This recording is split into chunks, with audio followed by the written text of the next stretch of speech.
Considering how well received my series is on chronicling the Call of Duty news, I'm going to try my hand at giving you all the Battlefield 411 that your heart desires, while also dripping it in sarcasm. There's lots of leaks and rumors going on regarding the upcoming buggy field, Battlefield 1, so let's get right into it. The PC files have been data mined from the beta, and we've got a good idea of the gun list at launch from this Reddit post that I'll link down in the description. In both the alpha and the beta, there were 16 slots per main weapon, 6 for pistol carbines and 9 for pistols, some of which were locked away as we saw on the customization screen. Thus, the list was combed through, much like the desert map that we played on, and narrowed down to a decent sized list until you realize that there's 3 variants of every gun, giving the false impression of depth. I'm not sure if this false depth is better or worse than what we had in Battlefield 4, where most of the guns were carbon copies of one another without much in the way of stat changes other than character models.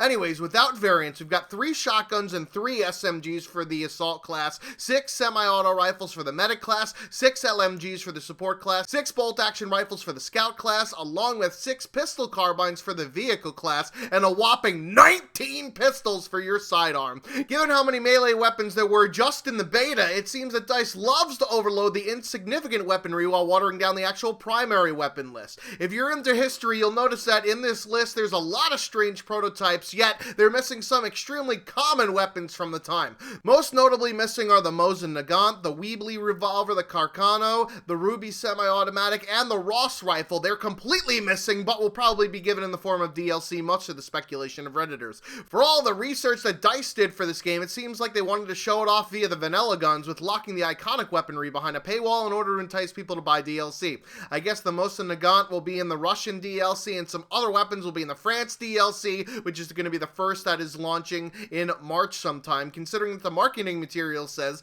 that DLC will have 16 new maps and 20 new weapons, even though there's probably only 7 new weapons with about 3 variants each if we're going off the model of the vanilla guns. Speaking of the maps, there was also a leak which showed off the names of 8 of the 10 vanilla maps in which Battlefield 1 will launch. We've seen St. Quentin Scar and the Sinai Desert from the alpha and beta respectively, but there's tons of other screenshots which have been collected and named. The other maps are Amiens, which looks like urban combat, Empire's Edge that features the battleship, and Monte Grappa, which looks similar to St. Quentin Scar, all of which have been posted to Battlefield's official website. Then there's others like Argonne Forest in France, Chateau, which was a brief scene in the Gamescom trailer, a blurry screenshot of the Suez, and 2 unknown maps, one of which contains an image of the Heavy MG Elite class. What's notably missing from these screenshot of maps are trenches. It's World War fucking One. Where are all the goddamn trenches in these maps? It seems that DICE forgot about the most important thing in World War One when looking through this list of maps. Having 10 maps on launch is on par with Battlefield 4, but up from the 9 in Hardline.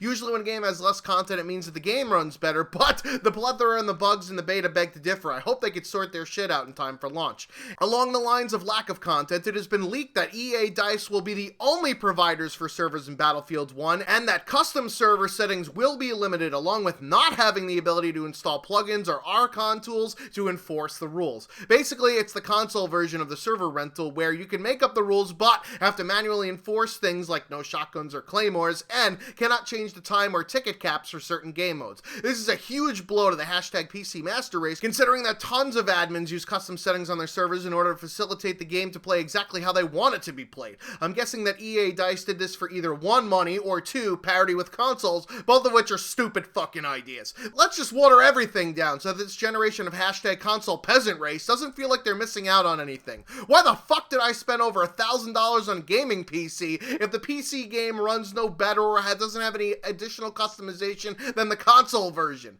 There's a huge backlash about this on Reddit and the official Battlefield forums, yet neither EA nor DICE has responded to this new information. On to some Battlefield 4 news, and consisting with the server rental stupidity, it seems that consoles will be getting some free shit. For all you Xbox One and PS4 players out there, all Battlefield 4 DLCs are now free to download this week. Head on over to the store, follow the link in the description for Xbox, or just hit up Oprah to get them. Look under your seat, you get all the DLCs.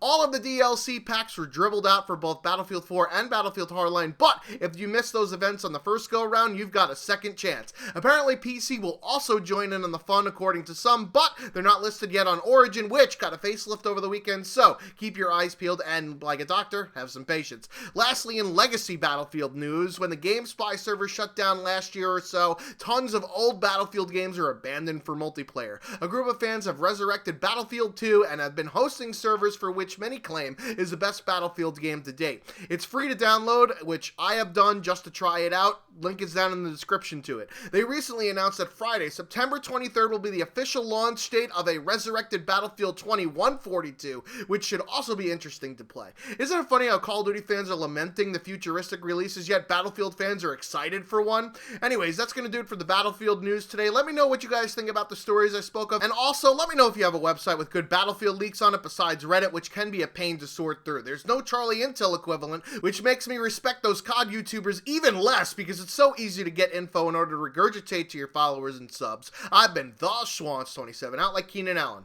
Until next time.